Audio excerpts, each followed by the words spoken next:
The backstory here, Blake Lively essentially threatened, you could say, Justin Baldoni, calling Taylor Swift and Ryan Reynolds her beautiful little dragon monsters that she sometimes has to use to get what she wants done. In Blake Lively's amended complaint, Blake Lively mentions that there are 2 other unnamed actresses from the set of It Ends With Us that can corroborate the same story, basically saying that Justin Baldoni is a very, very bad man. But did Hollywood Reporter? The Justin Baldoni war with Blake Lively, which seems to me, initially I felt quite sorry for Blake Lively, then I've been reading all the messages between them all, and which he's been putting out, obviously, and it just seems like a pair of absolute weapons-grade narcissists.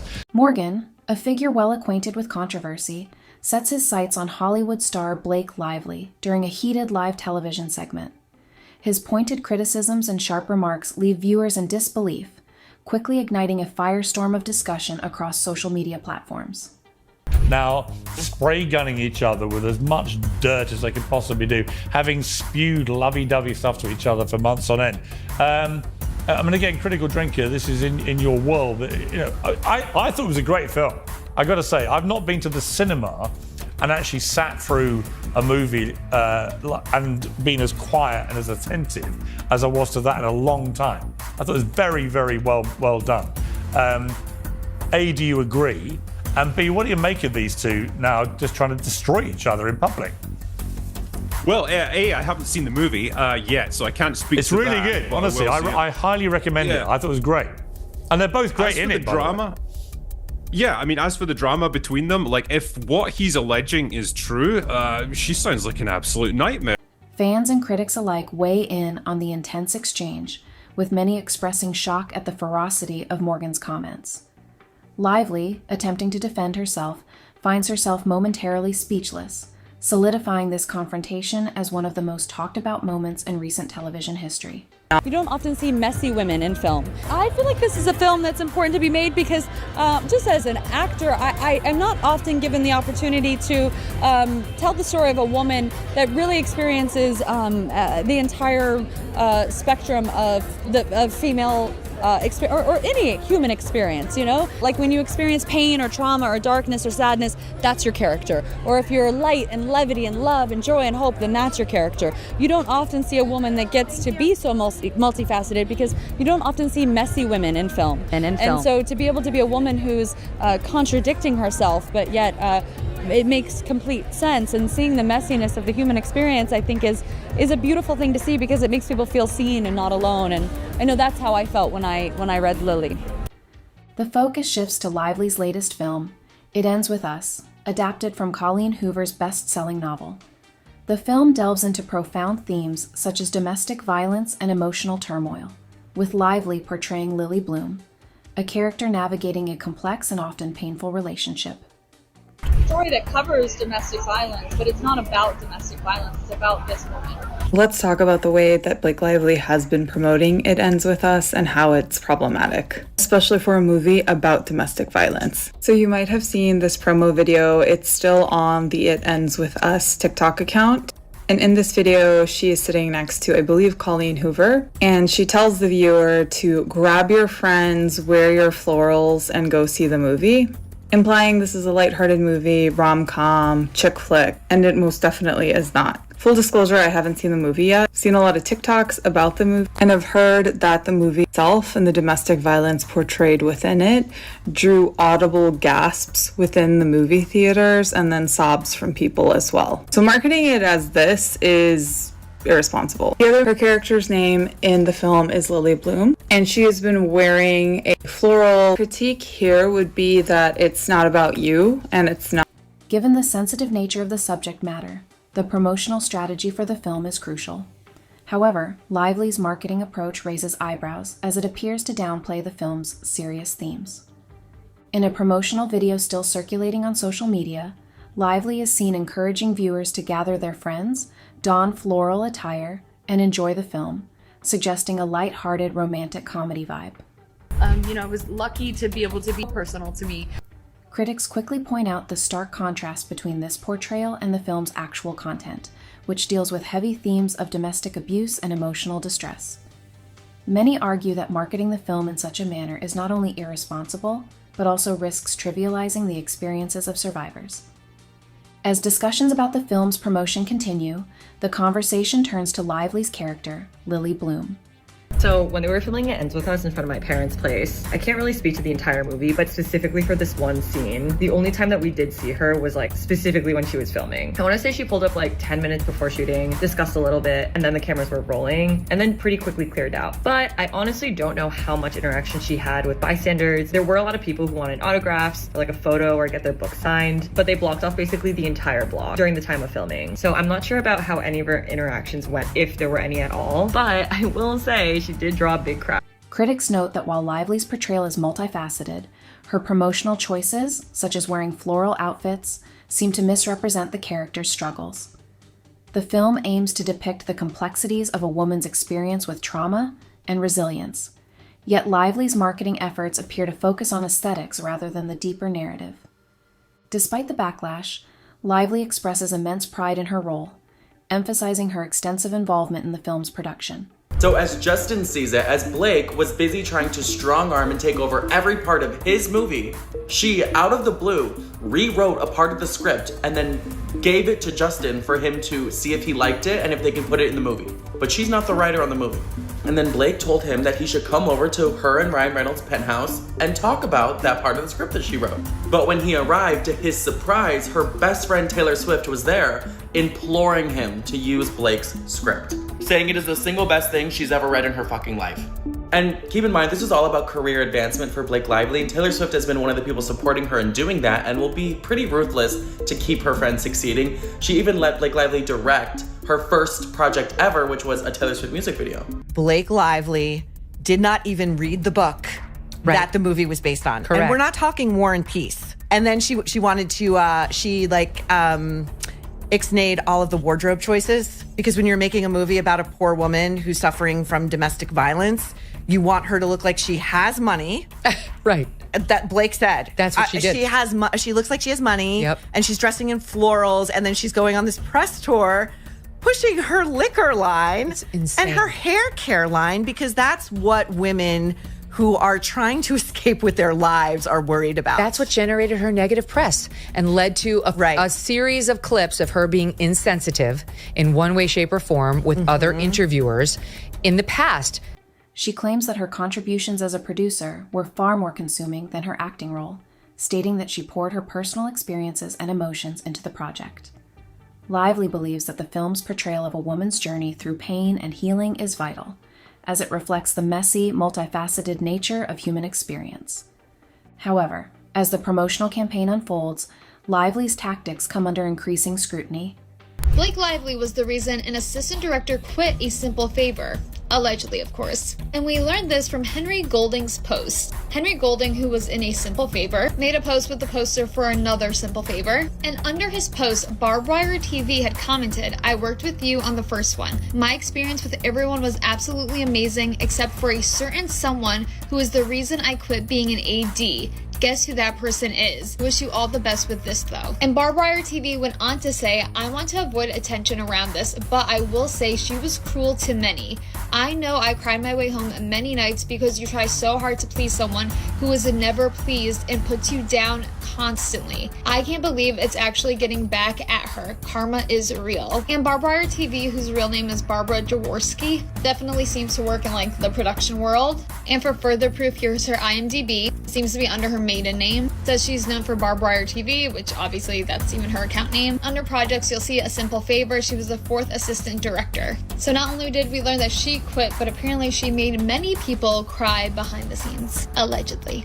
Critics argue that her marketing strategies, including the launch of a hair care line and themed cocktails, seem to prioritize commercial interests over the film's serious message. Many perceive these promotions as tone-deaf, especially in light of the film's exploration of domestic violence. The juxtaposition of promoting a liquor line while addressing such a grave topic raises questions about the appropriateness of these tie-ins. Blake Lively did not even read the book that the movie was based on. Correct. And we're not talking War and Peace. And then she wanted to, ixnayed all of the wardrobe choices, because when you're making a movie about a poor woman who's suffering from domestic violence, You want her to look like she has money. Right. That Blake said. That's what she did. She looks like she has money. Yep. And she's dressing in florals. And then she's going on this press tour, pushing her liquor line and her hair care line, because that's what women who are trying to escape with their lives are worried about. That's what generated her negative press. Amidst the promotional chaos, allegations surface regarding Lively's behavior on the set of A Simple Favor. Reports indicate that her actions contributed to a toxic work environment with claims of bullying and distress among colleagues. An assistant director reportedly resigned due to the negative atmosphere, citing Lively's behavior as a significant factor. First of all, congrats on your little bump. Congrats on your little bump. What about my bump? You've got two nice ones. And they are kind of bumps, aren't they? No, not bumps. The lovely lady lumps. Check it out. Thank you. Thank you. You like the movie? Are you a Woody Allen fan? I love most of his movies, and this one was so visually amazing. Yeah, it's gorgeous. Did you guys love wearing those kind of clothes that you? Yeah. Yeah. And working in digital. Everyone wants to talk about the clothes, but I wonder if they would ask the men about the clothes. I would. I love Jesse's suits and how that's what I'm saying. His wardrobe was beautiful. I know. Corey's wardrobe was gorgeous. Those high-waisted pants. He's so great. I would wish men wore high-waisted pants like that still. These allegations cast a shadow over Lively's professional reputation, raising concerns about her treatment of coworkers. As the controversy deepens, a resurfaced interview from 2016 adds fuel to the fire. In this interview, Lively's responses to questions about her pregnancy and the film Cafe Society are perceived as dismissive and sarcastic. Well, Blake No Teeth Lively has experienced yet another court loss. So she wanted to amend her lawsuit against Justin Baldoni, right? The judge said, okay, cool, you have until Valentine's Day, February 14th. And now Blake Lively was like, oh, hold on, wait a minute, we're not ready to present yet. And she was asking for an extension until March 5th. And then the judge said, okay, why? And she's like, duh, because I'm Khaleesi and I said so. And then the judge was like, LOL, yeah, no, I'll give you until Monday. I'll give you a couple extra days. You have until Monday, but you don't have until March 5th. And so now she has until this upcoming Monday, which is February 17th, to figure out what she's going to amend in her complaint. And initially there were rumors that the amendment was going to come with some sort of statement from Jenny Slate, who played Justin Baldoni's sister in It Ends With Us. Further alienating audiences, the journalist involved describes the experience as a nightmare, highlighting the tension during their interaction. This resurfaced footage exacerbates negative sentiments towards Lively, especially in light of her current promotional challenges. We need to talk about this whole Blake Lively, Justin Baldoni stuff, because I have a lot to say. We talked about it like our last talked about it a little episode, before, but there's more. But there's a lot that's come out because now there's this anti-Blake campaign that's going on. Really? And I'm low-key living for it. I'm starting to think about just Blake Lively and Ryan Reynolds, everybody's love them, they're so attractive, love their goofy relationship, but now I'm starting to think the way they treat each other online in front of everybody, I'm like, what is it like behind closed doors? I bet you're both awful people. I bet you're both just really terrible. Because the interview that she did, I don't know was it an Australian reporter? Or she did that interview with a reporter. Oh, yeah. And the reporter had known she was pregnant. And yeah. said, oh, I love your bump. And then she goes, love your bump. And I was like, okay, well, that was crazy. That's a wild remark to also hit back with. Yeah. I know. And the reporter's like, I wanted to cry in that interview. I was like, I would have wanted to cry too. Imagine Blake Lively pokes at your pot belly. The legal battle between Lively and her It Ends With Us co-star Justin Baldoni intensifies, with recent developments adding complexity to the situation.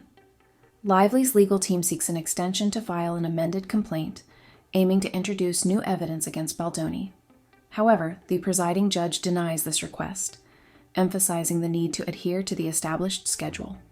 So she filed an amended complaint that is 141 pages long. She added 48 pages to her initial complaint that she first filed back in December. The big bombshell here, according to Blake Lively, is that there were other women on the set who were also made to feel uncomfortable by Baldoni's alleged behavior. Blake Lively claims in this new updated complaint that another female co-star who is unnamed in this complaint, that she actually reported this behavior to Sony, which was the distributor behind this film. Now, I have reached out to Baldoni's team. We have not heard back, but you see there that they say that he did not hold himself accountable after this was reported, and instead that he used a louder voice, it goes on to say, to silence Blake Lively and anyone else who may have spoken up. This setback marks another court loss for Lively, raising questions about the strength of her case.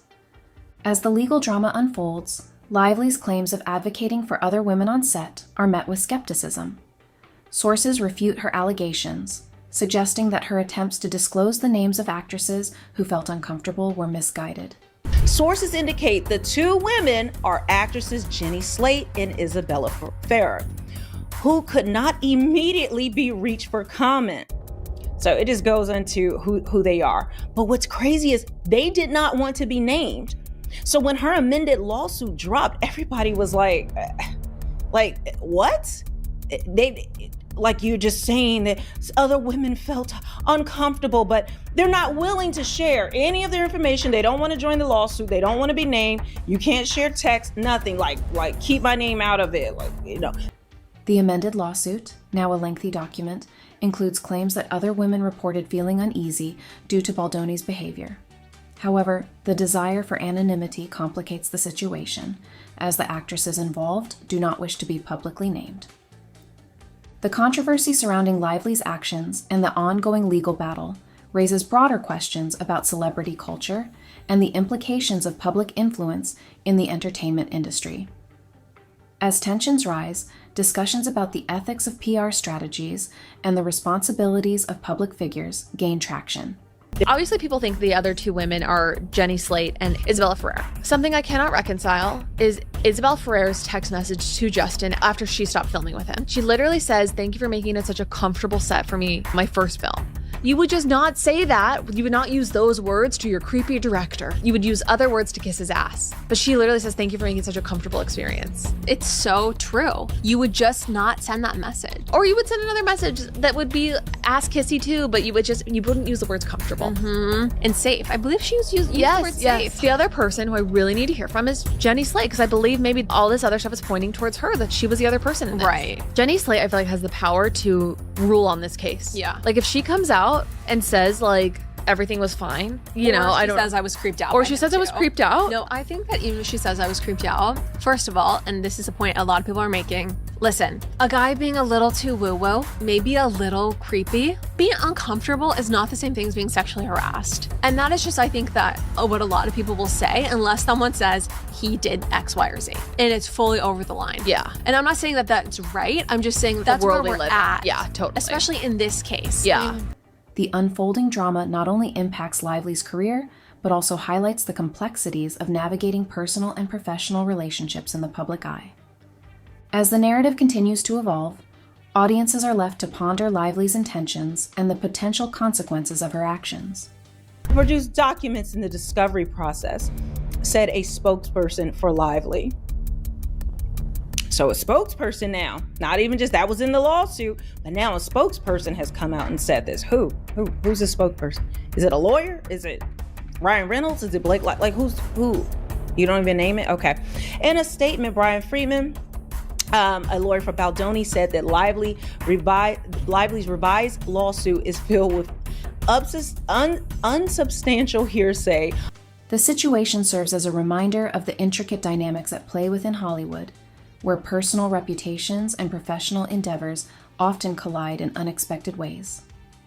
All right, show of hands if you stayed up until midnight waiting for Blake Lively to drop this freaking amendment. Okay, am I the only person with their hands raised? Are you guys just here to plagiarize because you know I went through every line like a complete psycho? That's perfectly fine. I just want you guys to know rather, that if you're here because you think there's some bombshell in here, as her lawyers were alluding to, wait until everybody sees everything, you're going to be sorely disappointed, because if clickbait was an amendment, this is it. Okay, I cannot believe it. And there's so much more going on here. Now we really see the target of everything, I think. Really the linchpin for her lawsuit, the person that she went after. We have to discuss Isabella Ferrer.